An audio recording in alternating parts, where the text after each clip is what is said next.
আজ বৃহস্পতিবার সকাল থেকেই আকাশটা মেঘলা হয়ে আছে। নমস্কার বন্ধুরা, নতুন একটা ব্লগে আপনাদের স্বাগত। আজকে ডাক্তার দেখাতে গেছিলাম। কালকে একটু ডিমের ঝোল রান্না করে রেখেছিলাম, ওই দিয়ে দুপুরবেলা সবাই খেয়েছে। আজকে বিকেল থেকেই গুড়ি গুড়ি বৃষ্টি পড়ছিল, এখন সন্ধে হয়ে গেছে, ভালোই জোরে বৃষ্টি নেমেছে। এমনিতেই পৌষ সংক্রান্তির জন্য ভালো ঠান্ডা পড়েছিল, তার উপর এই বৃষ্টিতে আরও জাঁকিয়ে ঠান্ডা পড়বে। আজকে বর বাজার থেকে মাছ নিয়ে আসেনি, বলেছে আজকে খিচুড়ি খাবে, তাই বিভিন্ন রকম সবজি নিয়ে এসে পেঁয়াজকুলি, শিম, মেথি শাক, কুমড়ো, বেগুন, বাঁধাকপি, আর নিয়ে এসছে লাউ আর ফুলকপি। আজ বৃহস্পতিবার, সকালবেলা পুজো দিতে পারিনি, 8:30টার মধ্যে বেরিয়ে গেছিলাম হাসপাতালে। বর একটু ফল দিয়ে পুজো দিয়েছিল। আমি এখন ঘর পেতে পাঁচালি পরে সন্ধ্যা দিয়ে দিলাম। সন্ধ্যে দিয়ে তারপরে আসন তুলে নিয়েছি, একটু খিচুড়ি বসাবো। নিয়ে নিলাম 250 সিদ্ধ চাল, 250 মসুর ডাল, ভালো করে 5-6 বার জল পাল্টে ধুয়ে নিয়েছি।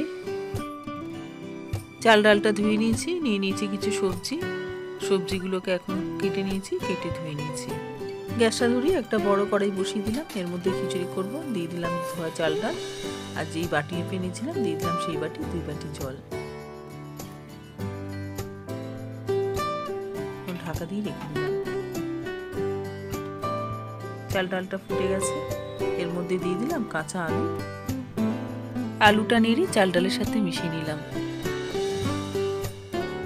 আলুটা দেওয়ার পর কিছুক্ষণ ফুটে গেছে, এখন চাল ডালটা অনেকটা একটু সিদ্ধ হয়েছে, এর মধ্যে বাকি সবজিগুলো সব দিয়ে দিলাম।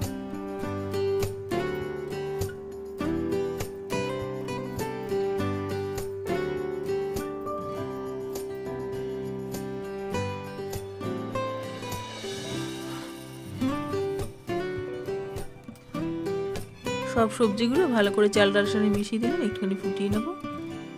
চাল ডালটা অনেকটা সিদ্ধ হয়েছে, এর মধ্যে টমেটো, কড়াইশুঁটি আর দিয়ে দিলাম নুন আর হলুদ গুঁড়ো।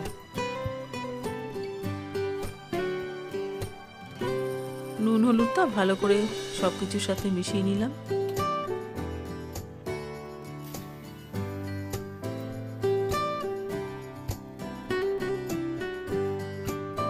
এখন কড়াইয়ের ঢাকা লাগিয়ে এগুলো সিদ্ধ হতে দেবো। 8 ঘন্টা হয়ে গেছে, কড়াইয়ের ঢাকাটা খুলে নিলাম। এখন দেখে নেব সব সবজিগুলো ভালো মতো সিদ্ধ হয়েছে নাকি।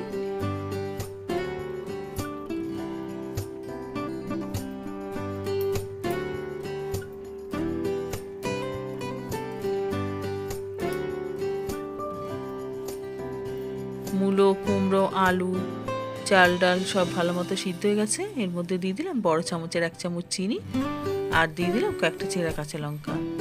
সব কিছু চাল ডালের সাথে মিশিয়ে নিলাম। এখন ফোড়ন করে নেবো। কড়াইতে 5 মতো সর্ষের তেল গরম করে দিয়ে দিলাম 4-5টা গোটা শুকনো লঙ্কা, দিয়ে দিলাম 1/2 চামচ পাঁচফোড়ন, আর দিয়ে দিলাম 4-5টা তেজপাতা। ফোড়নটা একটু ভালো করে ভেজে নেব। ফোড়নটা ভালো করে ভেজে নিই, এর মধ্যে দিয়ে দিলাম 1.5 চামচ আদা বাটা। আদা বাটাটা তেলের সাথে ভালো করে কষিয়ে নেব।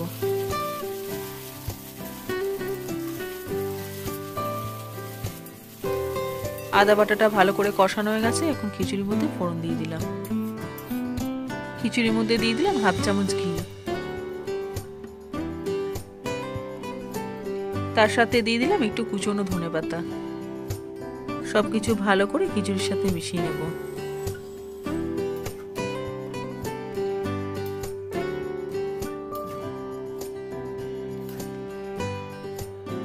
সবকিছু ভালো করে মেশানো হয়ে গেছে, এখন গ্যাসটা বন্ধ করে দিলাম। এখন খিচুড়িটা গরম থাকবে, তার জন্য একটু ঢাকা দিয়ে রেখে দিলাম। খিচুড়ি দিয়ে খাওয়ার জন্য কয়েকটা বেগুন ভেজে নিলাম।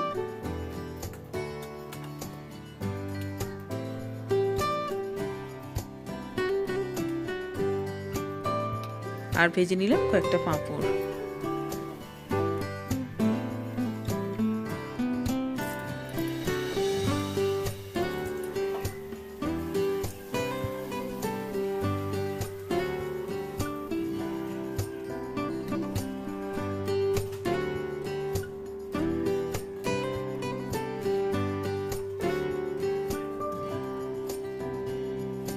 বেগুন আর পাঁপড় ভাজা হয়ে গেছে, ননদ ভাসুরের খাবারটা দিয়ে এলাম।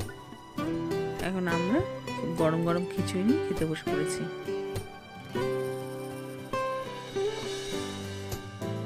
শীতের মধ্যে বেশ ভালোই লাগে গরম গরম খিচুড়ি আর তার সাথে বেগুন ভাজা আর পাঁপড় ভাজা।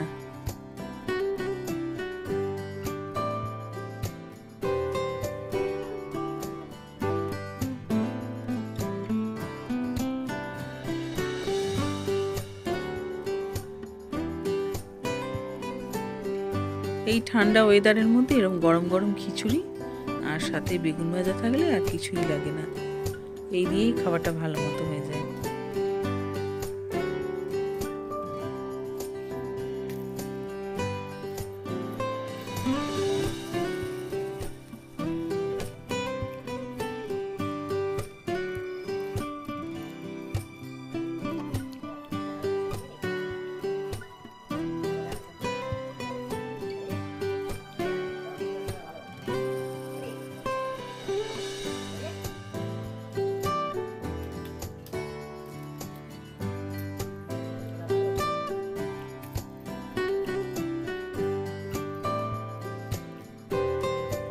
এখন আমরা গরম গরম খিচুড়ি আর বেগুন ভাজা দিয়ে খেয়ে নেব।